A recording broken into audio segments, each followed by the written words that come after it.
यथाग्निर्दाहिका शक्ति रामकृष्णे स्थिता हिया सर्वविद्या स्वरूपं तं शारदां प्रणमाम्यहम्। পূজনীয় মানদাশঙ্কর দাশগুপ্ত মহাশয়ের রচনা শ্রী শ্রী মা শারদামণি দেবী গ্রন্থ থেকে পাঠ। পৃষ্ঠা সংখ্যা 279। মা ও শ্রীমতী রাধু। এই দুরন্ত আকর্ষণের মূলে ছিল মার নিজের হৃদয়েই অফুরন্ত দয়া। রাধু তখন অসহায় শিশু, বাপ নাই, মা পাগল। জ্যাঠাদের, মার ভাইদের অভাব অনটনের সংসার। সকলেই নিজ নিজ ছেলে মেয়ের ভারে পীড়িত। তাহাদের কেহ তাহাকে স্নেহ যত্ন দিয়া মানুষ করিতে অগ্রসর হন নাই। তাহার এই করুণ অসহায় অবস্থা মার উদাস মন এতদিন দেখিয়াও দেখে নাই, কিন্তু যেদিন দেখিল সেদিন তাহার হৃদয় একেবারে উথলিয়া উঠিল। মা স্বেচ্ছায় মায়ার শিকল পায়ে পড়িলেন। ঠাকুর নিশ্চিন্ত হইলেন। তাহার কাজ সুসম্পন্ন হইবার একটা স্থায়ী ব্যবস্থা হইল। এই দৈব সংঘটিত ব্যাপারটি যে মা বুঝেন নাই তাহা নয়, ইহার দ্বারা তাহার স্বাধীনতাও যে কিছু ক্ষুণ্ণ হইয়াছিল তাহাও নয়। তিনি পরে অনেক সময়ে অনেকবার বলিয়াছেন, আমি ইচ্ছা করলেই এ শিকল এখনই কেটে দিতে পারি, তা দিই না, দয়াই দিই না, নইলে আমার আবার মায়া কি? অর্থাৎ মা সব জানিয়া বুঝিয়া ও ভাঙিবার ক্ষমতা সহ এই শিকল পায়ে রাখিয়াছিলেন। দেখা যায় শ্রী শ্রী ঠাকুরও এইভাবে অনেক সময় নিজেকে একটু মায়ায় আবদ্ধ করিতে ইচ্ছা করিয়াছেন। একবার দক্ষিণেশ্বরে গৌরীমা একদিন দেখিতে পান যে ঠাকুর তাহার ঘরের বারান্দায় দাঁড়াইয়া গঙ্গার দিকে চাহিয়া হাত নাড়িয়া ডাকিতেছেন, মায়া আয়, মায়া আয়, মায়া আয়। ইহাতে গৌরীমা যার পর নাই বিস্মিত হইয়া কারণ জিজ্ঞাসা করিলেন। ঠাকুর বলেন, বুঝলি না, মনটা আজকাল সব সময়ে উপরের দিকে উঠে থাকে, চেষ্টা করেও নাবাতে পারি না, তাই মায়াকে ডাকছি, যাতে মায়ায় জড়িয়ে ছেলেদের নিয়ে আরও কিছুদিন ভুলে থাকা যায়। এতদিন তাহার মন কেবল ঊর্ধ্ব হইতে ঊর্ধ্বে উড়িয়া বেড়াইত, মর্তলোক বিস্বাদ লাগিত, কোথাও উহার একটা নীড় ছিল না। মা এখন সেই নীড়ের সন্ধান পাইয়া সেখানেই বাসা লইলেন, বেশ শক্তভাবে লইলেন, নির্বিঘ্নে ঠাকুরের কার্য সম্পাদনের জন্য। এবং তাহা সুসম্পন্ন হইবার পূর্বে তিনি আর দেহ ছাড়িবার কথা ভাবিতে পারেন নাই। 2. মা ও শ্রীমতী রাধুর সম্পর্ক মার জীবনের একটি বিশেষ লক্ষণীয় বিষয়, তাই তাহার একটি সংক্ষিপ্ত বিবরণ আমরা এখানে সন্নিবেশিত করিলাম। রাধুকে মা কখনো কাজ ছাড়া করিতেন না এবং ঠিক গর্ভধারিণী জননীর ন্যায় তাহাকে লালন পালন করিয়াছেন। তিনি তাহাকে খাওয়াইয়া দিতেন, কাপড় পরাইয়া দিতেন, চুল বাঁধিয়া দিতেন, কাছে লইয়া শুইতেন এবং অফুরন্ত আদর যত্নে তাহাকে সর্বদাই আগলাইয়া রাখিতেন। বস্তুত তিনি তাহার জন্য কি করিবেন আর না করিবেন তাহা যেন ভাবিয়াই ঠিক করিতে পারিতেন না, এবং মনে হয় মায়া মোহগ্রস্ত সাধারণ পিতামাতারও সন্তানদের জন্য এরূপ স্নেহ মমতা বিরল। অবস্থা বুঝিবার জন্য কয়েকটি দৃষ্টান্ত নিম্নে দেওয়া হইল। 1909 সনে মা যখন প্রথম উদ্বোধনের বাড়িতে আসেন, তখন শরৎ মহারাজের বন্দোবস্তে মার জন্য একখানি নূতন ছোট খাট ও রাধুর জন্য তাহারই পার্শ্বে মার পুরাতন তক্তাপোশখানি পাতা হয়।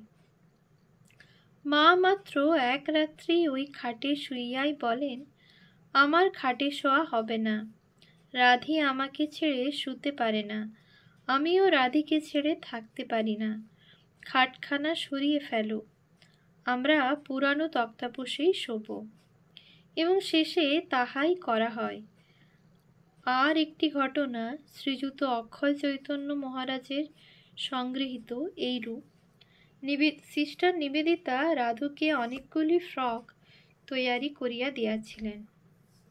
রাধু বড় হইলে মা তাহা বাক্সে তুলিয়া রাখেন।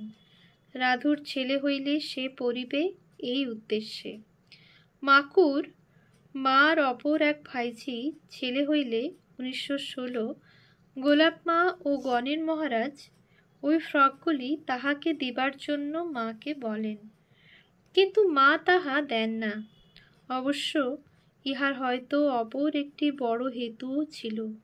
এই সময় ভগ্নী নিবেদিতা লোকান্তরিত, এবং আমরা পরে দেখিতে পাইব মা তাহার কোনো প্রিয় ভক্তের স্মৃতিচিহ্ন নষ্ট করিতে বা হারাইতে চাহিতেন না।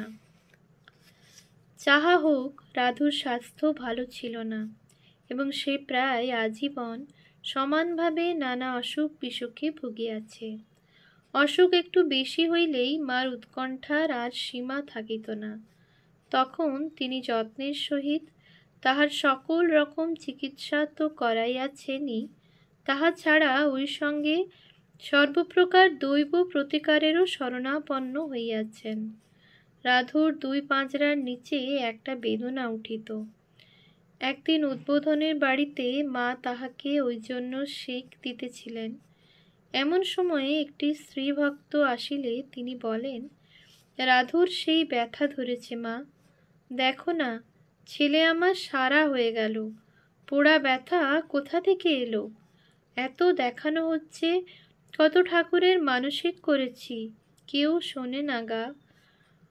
রাধুর সেবা করিতে করিতে পরিশেষে ক্লান্ত ও বিরক্ত হইয়াও মা তাহার মায়া পরিত্যাগ করেন নাই। জয়রামবাটিতে একদিন রাধুর জ্বর ও বেদনা। তখন মা একটা ক্লান্তি বিরক্তির ভাবে বলেন, এই রাধির উপর আমার আর একটুও মন নেই। রোগ ঘেটে ঘেটে বিতৃষ্ণা হয়েছে, জোর করে মন টেনে রাখি। বলি, ঠাকুর, রাধির উপর একটু মন দাও, নইলে ওকে কে দেখবে? এমন রোগও আর দেখিনি। জন্মান্তরীণ রোগ নিয়ে মরেছিল, প্রায়শ্চিত্ত করেনি। আমার এই 2টি করাবার ইচ্ছে আছে। একটি চণ্ড দেখানো কেন এমন হচ্ছে, আর এই চন্দ্রায়ন করা। 1911 সনের 10ই জুন 27 জ্যৈষ্ঠ তারিখে মা রাধুর বিবাহ দেন। তাহার 2-3 বৎসর পূর্ব হইতেই তিনি তাহার জন্য গহনা গড়াইতে আরম্ভ করেন। ভক্তেরাও কিছু কিছু উপহার দেয়, এবং বিবাহের সময়ে দেখা যায় মা রাধুকে অলঙ্কারে মণ্ডিত করিয়া বিবাহ দিতেছেন। বিবাহে খাওয়া দাওয়ার ঘটাও বেশ হয়, এবং ওই সময়ে শরৎ মহারাজ স্বয়ং উপস্থিত থাকিয়া সকল বিষয়ের তত্ত্বাবধান ও ব্যয় সংকুলান করেন। তখন রাধু 12 বৎসরে পড়িয়াছে, এবং বরের তাজপুরের মন্মথনাথ চট্টোপাধ্যায় বয়স মাত্র 15 বৎসর। বিবাহ হইলেও রাধু শ্বশুরবাড়ি বড় যায় নাই, এবং সে প্রায় পূর্বেরই ন্যায় মার কাছেই থাকিত। তাহার স্বামী মন্মথও অনেক সময়ে মার কাছে আসিয়া রহিয়াছে। জামাই হিসাবে মা তাহাকে খুবই আদর যত্ন করিতেন। উদ্বোধনের বাড়িতে সে একদিন মাংস খাইতে চায়, কিন্তু তারপরেই বাবুরাম মহারাজের দেহত্যাগ হওয়ায় 1918 মা তখন আর এ বিষয়ে মন দিতে পারেন নাই। কিছুদিন পরে একজন ওই কথা তাহাকে স্মরণ করাইয়া দিলে মা বলেন, এখন এখানে কেমন করে হবে, তবে খেতে চেয়েছে দিতেই হবে। একটি স্ত্রী ভক্তের দিকে চাহিয়া, তা এরা যদি রান্না করে আনে তবে হতে পারে। মার ইচ্ছানুসারে ওই স্ত্রী ভক্তটি পরের রবিবারে কালীঘাট হইতে মহাপ্রসাদ আনাইয়া রাঁধিয়া পাঠাইয়া দেন। তবে রাধু ছিল চিররোগী, তাই তার দুর্ভোগও চলিতে থাকে। বিবাহের অল্প পরেই সে কিছুকাল হিস্টেরিয়াতে ভোগে। ওই সময় চিকিৎসায় কোনো ফল না পাইয়া মা একদিন বলেন, এখন কিছুদিন দৈবী টৈবী করাবার ইচ্ছা। এইভাবে নানা রোগে ভুগিয়া 1916-17 সালে রাধুর ভয়ানক স্নায়ু দৌর্বল্য নিউরোঅ্যাস্থেনিয়া দেখা দেয় এবং অবস্থা এমন হয় যে সামান্য একটু শব্দেও তাহার হৃদকম্প উপস্থিত হইত। মা তখন যারপরনায় উদ্বিগ্ন হইয়া তাহাকে লইয়া জয়রামবাটি চলিয়া যান। 1917 সেখানে গিয়া রাধু কিছুটা সুস্থ হয় বটে, কিন্তু মা নিজে নিকটবর্তী কোয়ালপাড়া গ্রামে বেড়াইতে গিয়া ম্যালেরিয়ায় ভুগিয়া জীর্ণ শীর্ণ হন। 1918 এই সময়ে মা ভক্তদের অনুরোধে রাধু প্রভৃতিকে লইয়া জয়রামবাটি হইতে 3 মাইল দূরবর্তী গোয়ালপাড়ার জগদম্বা আশ্রমে গিয়াছিলেন এবং সেখানেই তাহার ওই ভীষণ জ্বর হয় এবং ওই অবস্থায় 1918 সনের বৈশাখ মাসে তিনি পুনরায় কলকাতায় আসেন।